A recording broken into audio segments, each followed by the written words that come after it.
This is the book that we're covering every other week. It's called Pandemic Busters, and you can reach out to either me, Miss Peggy, or Terry. She's not here. You can get a copy.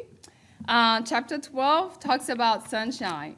Now, I'll be honest, after I read the chapter, I was wondering, we live under God's mercy on this northern hemisphere, right? Because we don't have enough sunshine to get through our skin.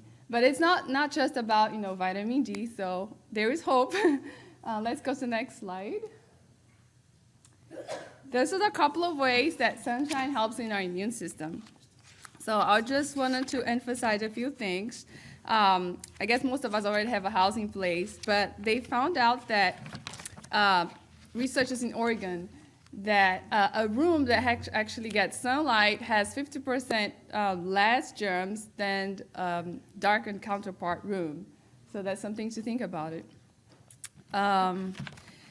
The second one we'll cover a little bit later about the vitamin D. Now, melatonin production, it's not just to regulate sleep. When we get the sunshine, and it will help to regulate the production of melatonin, and it will also help us to reduce inflammation in the body, which actually helps in a big way with the immune system. So it's like a cascade event. Getting enough sunlight also helps to reduce stress. Scientists have found out that when we get sunshine, we have a hormone called serotonin, which is a good feel hormone, which helps us to just feel better. Does it help if can you guys hear me? Okay. And then infection fighting T cells is also boosted by sunlight. And the last one is when we have enough sunlight in our bodies, we'll have a greater absorption of calcium. It's a big deal to absorb calcium. So it's not just about eating calcium, right? You have to have the factors to absorb in your cells. So sunlight helps with that, and phosphorus as well. So that's how we also have stronger bones when you have more sunlight. Next slide. Now, when you get the nice light from the sun through your window, sometimes you might be able to see the different wavelengths, right, depending on the type of the glass. The best way, of course, would be if you have a prism, and so you can see the different ones in that picture. And, of course, the best way for us to obtain all the benefits of all these different wavelengths is by getting sunlight. You can go to the next slide, please. The industry now has what it's called, light therapies. And if you go on the market, you will be able to find all different ones. I just highlighted a few of the benefits that goes for each one of the lamps. And like I said before, obviously you'll get the greater benefit if you have all of them.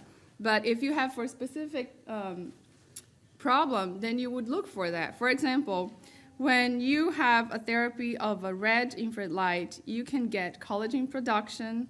You can also have lymphatic stimulation if you have issues with circulation. When we go to the green light, people have been using for migraine relief and also pain reduction, depending where you're having pain in your body. And then the blue light, I just want to highlight also because it helps to elevate the mood and also helps with hormones that will regulate appetite, metabolism. So there's different kinds of things, and it's very good to know. Next slide. Now, blue light is good, wonderful in the morning, right? But I think a lot of us, our issues now is that when it gets dark, we'll still have blue light from our techie appliances at home, like cell phones and tablets.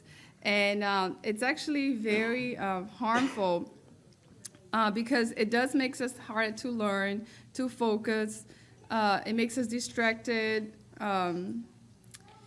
It does increase the risk of cancer, and actually they found out they might damage our retina and lead to cataracts over time as we get older.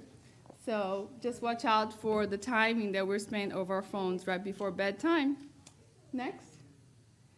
And then just a few more words on vitamin D. Now, we all know that sunlight is the one that triggers more production of vitamin D in our bodies. And just want to highlight, because of a fat-soluble molecule, it helps us to take vitamin D with something that is, kind of fat, like healthy fats, of course, nuts and avocado. It helps with absorption in your body. it's found out that 85% of people with severe COVID were found to have vitamin D deficiency. I don't want to put people on the spot, but out of show of hands, how many have had their vitamin D levels checked by a doctor in the last 5 years?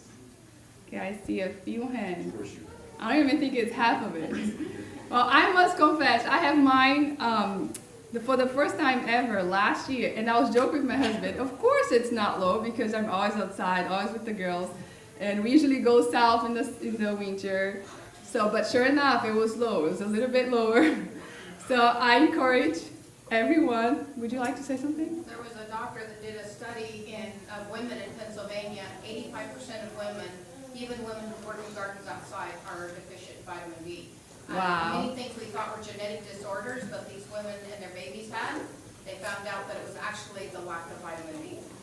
That's unbelievable. Thank you And for if sharing. people want their blood drawn, I can draw your blood and order most labs for most of you. And you don't have to pay an injection fee. You just only Yeah, thank you so much. Yeah, definitely. This is Valerie. We can talk to her afterwards. And I actually had to tell the doctor, can you please, order because I might be low. And she was like, are you sure? You seem pretty healthy. So it's not something that most doctors even think about it.